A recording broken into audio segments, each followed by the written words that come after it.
올해는 6.25 전쟁 제66주년이 되는 해입니다.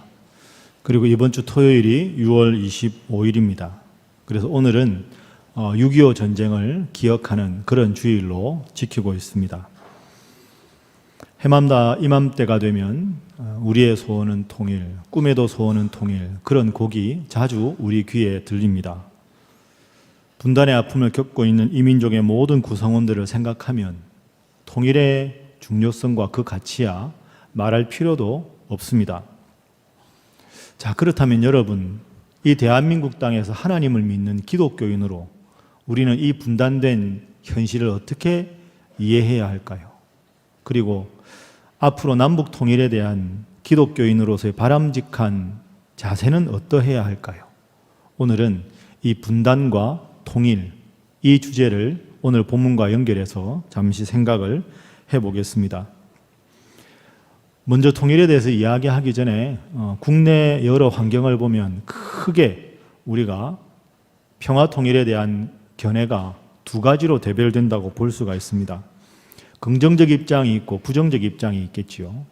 통일에 대해서 매우 긍정적인 입장은 이른바 여러분 많이 들어보신 대로 통일 대박론, 이렇게 정리할 수 있습니다. 2014년 1월 대통령께서 신년 기자회견에서 다음과 같이 언급을 했습니다. 국민들 중에 통일 비용이 너무 많이 들지 않느냐, 그래서 굳이 통일을 할 필요가 있느냐라고 생각하는 분들도 계신다. 그러나 저는 한마디로 통일은 대박이라고 생각한다. 그로부터 얼마 후에 당시 청와대가 초청해서 새누리당 국회의원 만찬에서 다시 이렇게 이야기합니다.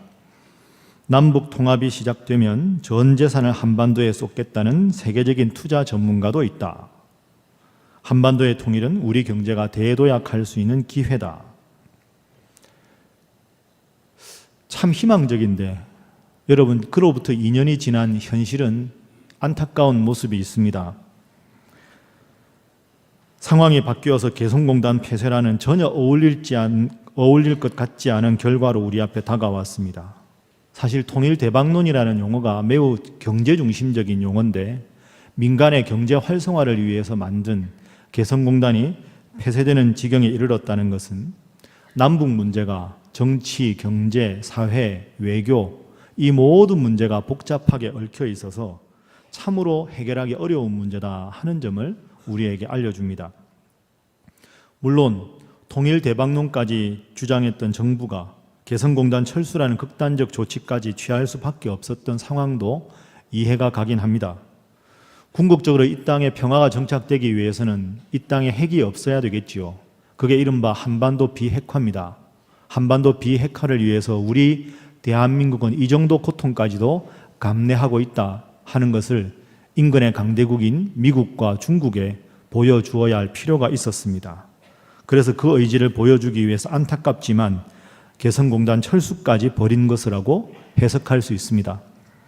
물론 개성공단 철수 과정에서 안타까운 점도 많았습니다. 그러나 여하간에 통일 대박론과 개성공단 철수라고 극단적으로 보이는 이 대북 정책을 펼치게 된 현재 상황이 안타깝고 유감인 것은 사실입니다. 긍정적인 입장이 통일 대박론이라면 부정적인 입장은 이른바 통일 비용이 천문학적으로 들게 된다 하는 점을 강조하는 입장이 있습니다.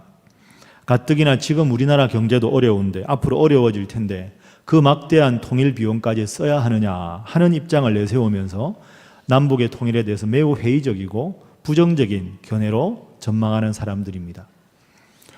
통일 비용이라고 하는 것은 남북한이 만약에 통일이 되고 나면 북한도 우리 대한민국처럼 어느 정도 경제력을 갖추고 자립경제의 기반을 갖추기 위해서 향후 한 10년 동안 도로를 정비하고 항만을 정비하고 그리고 북한 주민들 한 사람 한 사람의 삶의 질을 높이기 위해서 드는 그런 총 비용을 통일 비용이라고 합니다. 전문가에 따라 산정하는 기준에 따라 다르지만 적게는 수백조, 많게는 수천조의 비용까지 예상하기도 합니다. 그렇게 많은 비용이 드는데 굳이 통일을 해야 되느냐 하는 회의적인 시각인 것이지요. 그런데 이 문제는 또 다른 문제와 연결되어 있습니다. 그것은 세대 간의 갈등이 내포된 문제라는 것이지요. 오늘 우리 산부 예배를 드리는 여러분들 중에도 6.25 전쟁에 직접 목숨 걸고 참전한 참전 용사분들이 계십니다. 그런데 전쟁을 몸으로 직접 겪었던 전쟁 세대와 전쟁 이후 세대, 특별히 젊은이들은 평화 통일에 대한 그리고 남북 문제에 대한 견해차가 상당한 것도 솔직한 사실입니다. 젊은 세대일수록 왜 굳이 평화 통일이 필요한가, 굳이 통일되어야 되는가에 대한 입장에 매우 회의적입니다. 국내 정치를 보십시오. 재벌들의 비리도 있고 지금 롯데그룹 사태도 있고 정치권의 여러 가지 움직임이 국민들에게 희망을 주기에는 다소 불충분한 것도 사실입니다. 취업, 연애, 결혼까지 포기해야 하는 젊은 세대 입장에서 최저 시급 6,030원, 그 6,030원 시급을 위해서 방학이 되면 아르바이트 하기 위해 수많은 이력서를 써야 되는 젊은 세대, 자포자기하고 싶고 희망이라고는 찾아볼 수 없는 절망적 상황에서 6,030원 시급을 위해서 써야 하는, 투쟁해야 하는, 노력해야 하는 그들의 입장에서 때로는 수백조 또는 수천조가 드는 통일 비용이 막막한 현실과 겹쳐지면서 다소 버겁고 힘차고 굳이 통일을 해야 하는가, 이런 회의적인 시각을 갖게도 합니다. 여러분, 그러면 여기서 심각한 질문이 우리에게 주어집니다. 우리는 하나님을 믿는 기독교인으로 남북의 통일에 대해서 어떤 입장을 가져야 할까요? 통일 대박론도 일면 맞는 말이고 비용이 엄청나게 드는 통일 비용론도 맞는 말입니다. 이 두 가지 극단적인 대립처럼 보이는 이 입장 속에서 하나님을 믿는 우리가, 이 땅 대한민국에서 신앙생활하는 우리가 어떤 마음으로 이 상황을 이해하고 통일을 준비해야 할까요? 오늘은 이 질문에 대해서 지금부터 세 가지로 간단하게 정리해 보겠습니다. 첫 번째는 문제를 해결하기 위해서는 정확한 문제에 대한 진단이 필요합니다. 현실을 한번 진단해 보겠습니다. 6.25가 발발한 지 66년이 지났지만 지금도 우리 사회 곳곳에는 여전한 전쟁의 흔적과 부정적인 영향이 있습니다. 우선 다른 나라 예를 한번 들어보겠습니다. 여러분, 베를린을 아실 겁니다.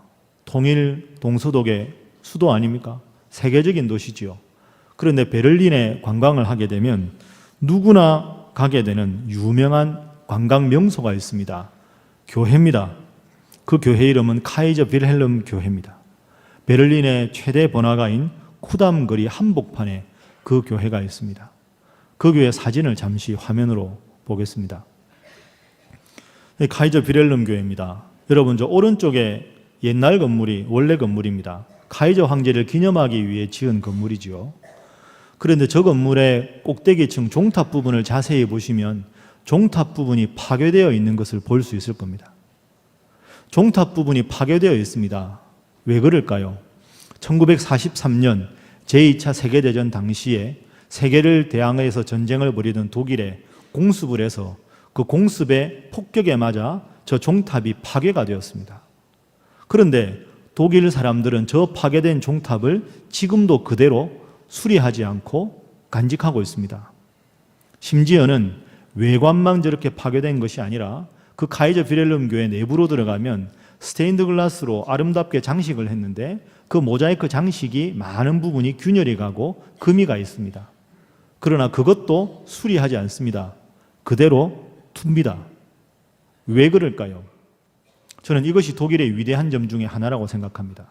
독일은 저 카이저 빌헬름 교회를 보고 늘 바라볼 때마다 역사의 교훈으로 삼습니다. 우리가 우리 세대의 세계를 향해 전쟁을 벌여서 저런 끔찍한 파괴의 흔적을 우리가 갖게 되었다. 다시는 이런 잘못된 정책이나 전쟁을 벌여서는 안 된다.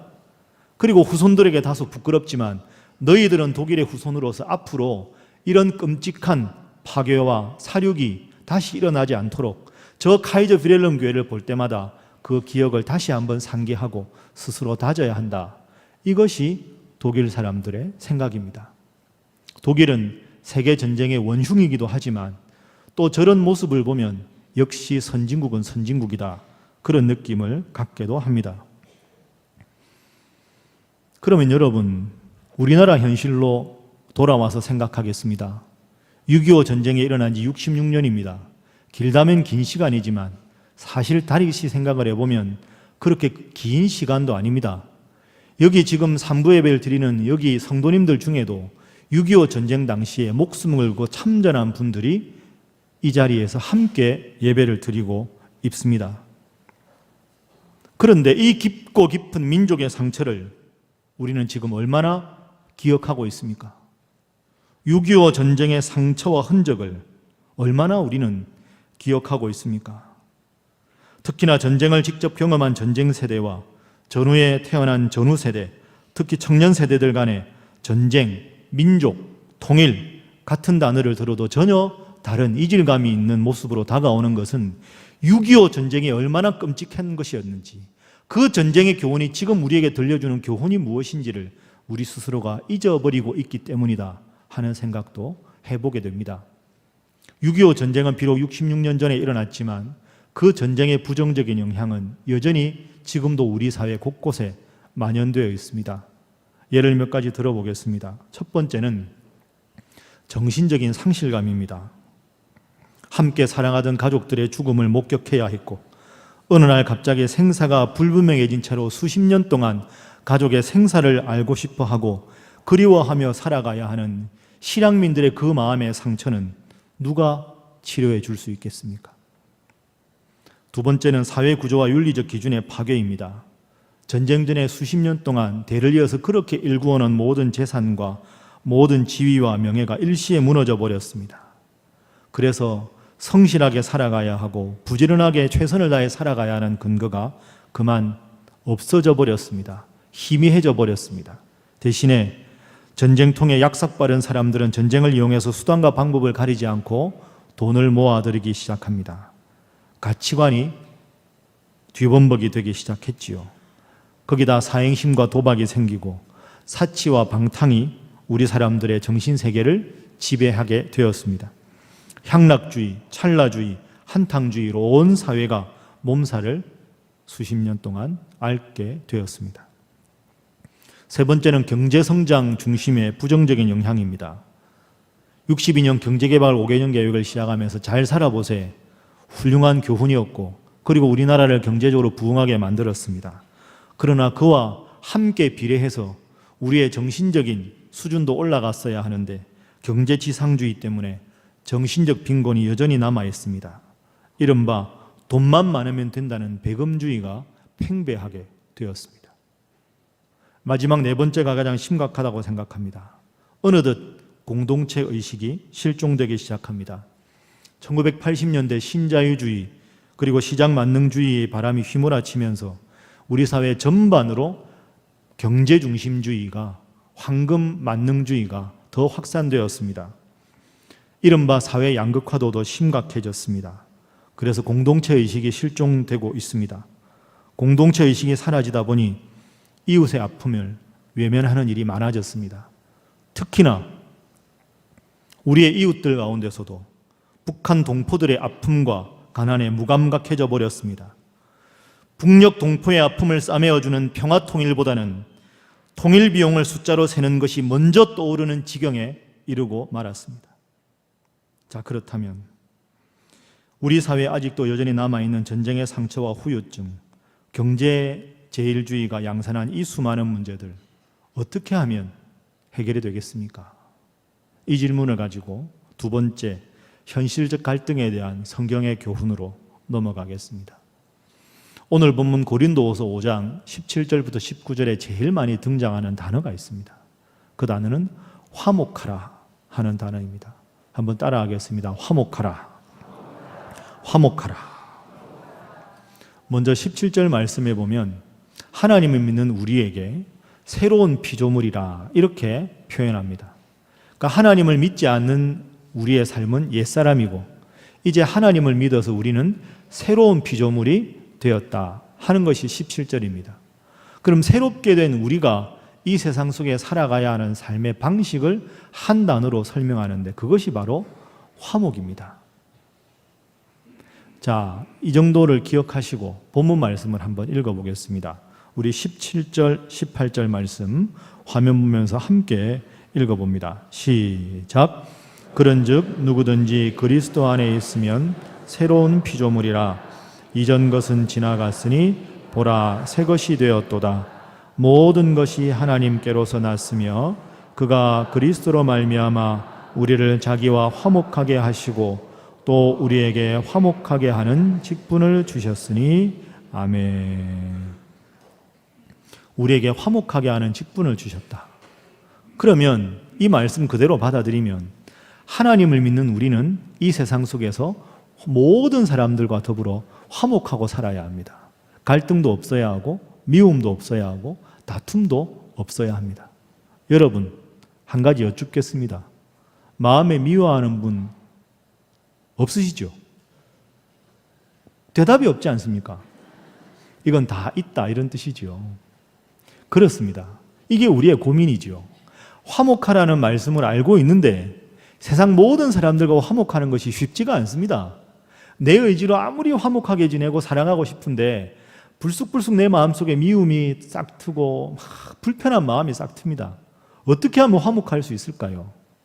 이 질문을 가지고 19절 말씀을 우리 함께 읽어보겠습니다. 자, 19절 읽습니다. 시작. 곧 하나님께서 그리스도 안에 계시사 세상을 자기와 화목하게 하시며 그들의 죄를 그들에게 돌리지 아니하시고 화목하게 하는 말씀을 우리에게 부탁하셨느니라. 아멘. 그러니까 18절과 19절 말씀의 주제어는 화목인데 화목에는 두 가지 차원이 있다 이렇게 말씀합니다. 먼저는 하나님과 우리가 원래는 화목하지 못했습니다. 마치 이 강에서 저 강을 건너가려면 다리가 필요한데 다리가 없으면 못 건너가는 식으로 하나님과 우리 사이는 죄악이 있어서 건너갈 수가 없었죠. 그런데 예수님께서 오셔서 죄악으로 죽을 수밖에 없는 우리를 십자가의 구원의 도를 통해서 하나님께 나아갈 수 있게 해주셨습니다. 그래서 하나님 앞에서 하나님과 우리는 예수님이라는 다리를 통해서 화목하게 되었다. 이것이 화목의 첫 번째 차원입니다. 두 번째 차원으로 넘어갑니다. 하나님과 내가 화목하게 되었으니 이제는 내가 이 세상 모든 사람들과 화목하라. 그 힘이 없지요. 힘들지요. 그럴 때마다 나는 아무런 자격이 없는데 하나님께서 일방적으로 사랑을 해주셔서 예수님 보내시고 하나님과 화목하게 하셔서 천국의 소망을 주셨다. 그 소망을 마음속 깊이 가지고 인간적으로 생각하면 미워할 수밖에 없고 증오할 수밖에 없지만 하나님께서 나를 받아주신 그 사랑으로 나가서 세상 모든 사람들과 화목하라. 이것이 본문의 교훈입니다. 그래서 본문 말씀에서는 화목이라는 단어를 강조하고 있습니다. 지금까지 말씀드린 본문의 내용을 간단하게 표로 한번 정리해 보겠습니다. 화면 보시면 세상 속에 하나님을 믿는 우리들은 화목하게 하는 직책을 맡은 사람입니다. 그런데 이 화목에는 두 가지 차원이 있습니다. 첫 번째는 하나님과 내가 먼저 화해하고, 두 번째는 그 하나님의 사랑을 힘입어서 세상 속에 나가서 모든 적대적인 관계 속에서 평화로운 사람, 화목하는 사람이 되어야 한다 하는 점입니다. 우리 옆에 분들과 인사 한번 하겠습니다. 모두를 사랑으로 대하시기 바랍니다. 이게 어렵습니다. 그래서 이번에 이렇게 인사하겠습니다. 말씀만 하지 마시기 바랍니다.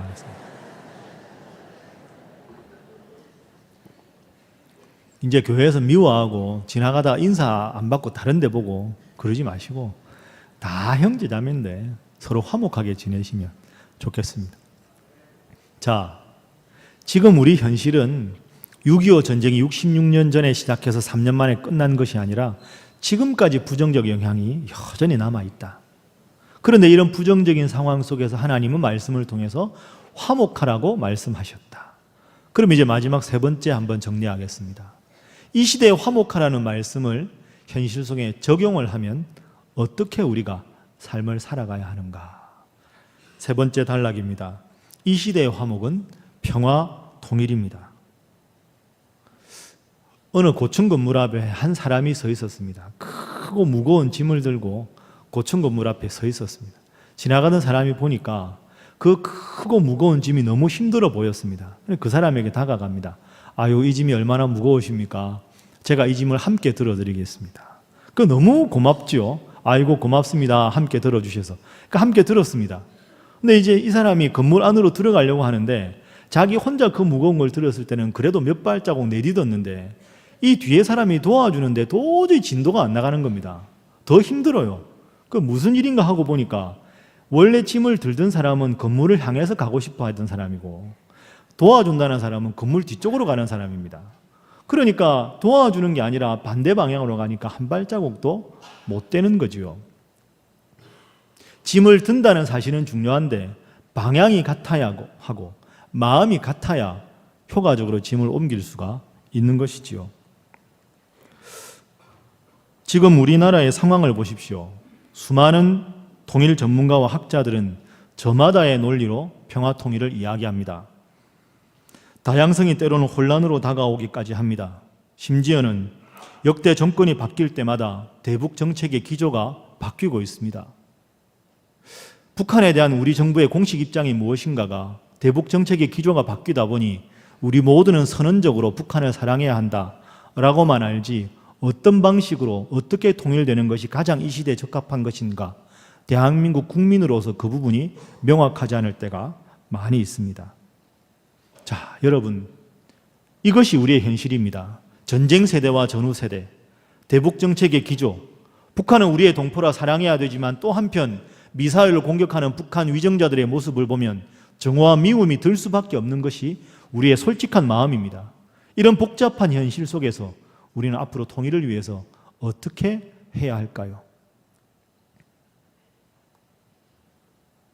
가장 쉬운 방법으로 접근하겠습니다.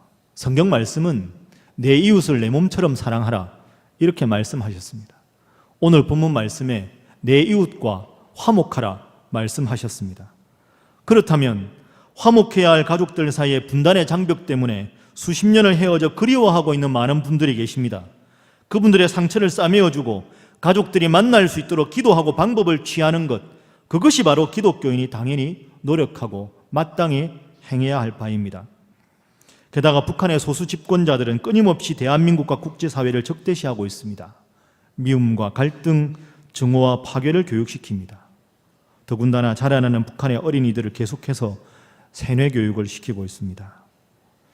저는 가끔 생각합니다. 저렇게 어릴 적부터 KBS 방송에 보면 지금 북한의 모습이 나오는데 저런 세대가 역사의 주역이 되고 전후 세대, 우리나라의 지금 청년들이 왜 굳이 천문학적 비용을 써가면서 통일이 되어야 하는가? 이들이 점점 주역이 되고 전쟁의 참상을 몸으로 겪었던 분들이 다 돌아가시기 시작하면 이 땅의 평화 통일이 언제 가능할까? 그런 안타까운 마음이 들기도 합니다. 오래전 일로 기억합니다. 핀란드의 수도인 헬싱키에서 세계 사격 선수권 대회가 있었습니다. 그 사격 선수권 대회에 대한민국 대표들이 참석을 했는데요. 우리나라 선수들이 참가했는데 아무도 메달을 못 땄습니다. 그런데 그 대회에서 북한 선수가 금메달을 땄다고 합니다. 그러니까 이제 금메달 딴 선수를 서방의 많은 기자들이 인터뷰를 하고 취재를 합니다. 그러면서 서방의 한 기자가 물었다는 것이죠. 아니, 그 북한 선수를 가리키면서 어떻게 그렇게 명중률 높게 뛰어난 성적으로 금메달을 딸 수가 있었습니까? 그 사격 금메달 딴 북한 선수가 이렇게 대답했습니다. 제가 직접 인용으로 하겠습니다. 수령님의 교시대로 원수의 심장을 겨누는 마음 자세로 총을 쏘았다. 여러분, 웃으셨죠? 참 생각하면 무서운 대답 아닙니까? 원수의 심장을 겨누는 자세로 총을 쏘았다. 그 얼마나 끔찍한 일입니까? 사격 선수권은 원수의 심장에 총을 쏘는 걸 연습하는 게 아니고 페어플레이 정신에 입각해서 누구의 수준이 더 높은가를 보고 승자에게 박수 쳐주고 패자에게 악수하는 게 스포츠 정신 아닙니까? 원수의 심장에 총구를 겨누고 총을 쏘았다. 깜짝 놀랐습니다. 그래서 그 소문을 들었던 선수들이 대회를 보이콧합니다. 저런 생각을 가진 선수와 함께 사선에서 사격을 할 수 없습니다. 그래서 그 북한 선수가 공개적으로 모든 선수들 앞에서 사과하고 남은 게임을 진행했다고 합니다. 기가 막힌 일이지요. 원수의 심장을 겨누는 마음 자세로 총을 쏘았다. 가끔 미국에 사는 교포들이 북한에 있는 가족들을 방문하는 경우가 있습니다. 저도 미국에 있을 때 그런 경우를 들었는데 수십 년을 떨어져 있다가 미국 땅에 있다가 북한에 들어가서 가족들을 만나는 게 얼마나 기쁜 일이겠습니까? 그런 제가 한 목사님께서 직접 말씀하시는 걸 들었습니다. 몇십 년 만에 친지를 만나니 너무 반갑고 즐거웠는데 다 북한에 가서 가족들을 보자마자 그 북한에 있는 가족이 이렇게 말했다는 거죠. 이 반동분자 왜 왔니?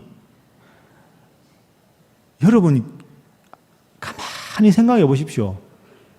수십 년 만에 가족이 만났는데 이 반동분자 왜 왔니? 그게 가족끼리 해야 할 인사입니까? 원수의 심장에 총을 쏘는 마음으로 총을 쏜다. 이 반동분자 왜 왔니? 왜 어쩌다가 우리나라가 이 지경까지 이르렀습니까?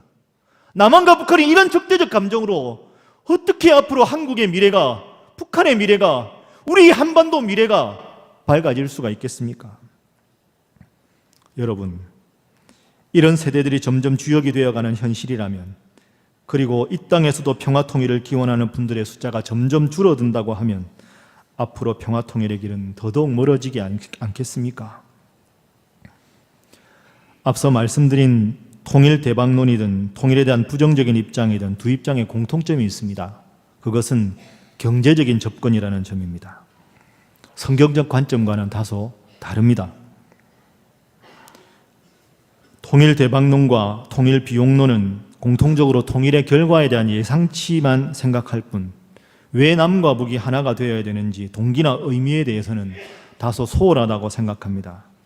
그래서 여러분, 하나님을 믿는 기독교인이라면 무조건 평화 통일을 지지하고 이를 위해 기도하고 각 교회는 노력해야 합니다. 다른 이유가 없습니다. 내 이웃을 내 몸처럼 사랑하라, 화목하라, 이 말씀을 믿고 따르는 기독교인이라면 무조건 눈물을 흘리고 무릎 꿇으면서 평화 통일을 위해서 기도해야 될 줄로 믿습니다. 평화 통일의 비용이 문제가 아닙니다. 비용이 든다고 가족을 위해서 치료하지 않는다면 그것은 처음부터 가족이 아닌 것이지요. 비용이 아니라 사랑이 문제라면 우선 사랑하고 사람을 살리는 것부터 생각해야 하지 않겠습니까? 통일이 대박이든 비용이 들든 그것은 접근법 자체가 잘못된 것입니다. 다음 질문을 깊이 생각해 보십시오. 긴 역사 속에서 남과 북이 분단된 70년입니다. 이 70년의 군사 대치 상황이 마치 정상적인 것처럼 살아도 아무 문제가 없는 것입니까? 그것을 아무 문제가 없다고 여기는 우리의 정신 상태가, 우리의 영적인 상태가 더 심각한 문제라고 보는 것이 맞지 않겠습니까? 이대로 남과 북이 분단 상태로 유지하는 것이 낫겠다 생각하는 것은 내 손자, 손녀, 또 그 뒤에 후손들의 행복을 당장 내가 편하게 살고자 희생시키는 이기적인 생각일 뿐입니다. 사랑하는 여러분, 남북의 평화통일은 비용 계산 이상의 근본적인 신앙적인 영적인 차원의 문제입니다. 꾸어서라도 돈을 주어야 하고 아파하면 보듬어야 하고 눈물로 부둥켜 안아야 합니다. 가족이 병들어 가는데 돈이 없다고 치료를 하지 않으면 그게 가족이 아니지요. 북녘의 동포들, 이들을 화목하라 하신 하나님 명령 하나만 붙잡고도 그들을 위해서 기도할 수 있어야 하고 그들을 위해서 사랑할 수 있어야 합니다. 말씀을 정리합니다. 저는 남한과 북한의 이 분단의 70년 역사는 우리 민족에게 부여된 광야길이라고 생각합니다. 여러분, 광야의 길은 낭만적이지 않습니다. 출애굽할 때는 좋았지만 가나안 땅을 향해서 가는 길, 힘들고 어려운 길입니다. 그냥 주저앉아 쉬고 싶을 때도 있습니다. 차라리 광야를 나서지 말고 애굽에 그냥 살 걸, 그런 후회가 들 때도 분명히 있습니다. 한참 광야길을 걷다 보면 목이 마를 때도 있고 바닥에 주저앉아 울고 싶을 때도 있을 겁니다. 그러나 가는 길이 힘들고 어려워도 가나안은 들어가야 합니다. 내가 지금 비록 이 광야에서 고생하고 있지만 내 자손들은 젖과 꿀이 흐르는 저 땅 가나안에서 행복하게 살게 해야 하지 않겠습니까? 또한 그것이 우리를 향한 하나님의 뜻이라 고백할 수 있어야 하지 않겠습니까? 사랑하는 여러분, 통일을 위해서 기도합시다. 북한 동포들을 위해서 기도합시다. 실향민들의 아픔을 조금이라도 내 아픔으로 여길 수 있도록 기도합시다. 북한의 정권을 잡은 저 악한 무리들이 하나님께서 정하신 때에 하나님께서 원하시는 방식으로 돌아서고 물러설 수 있도록 기도합시다.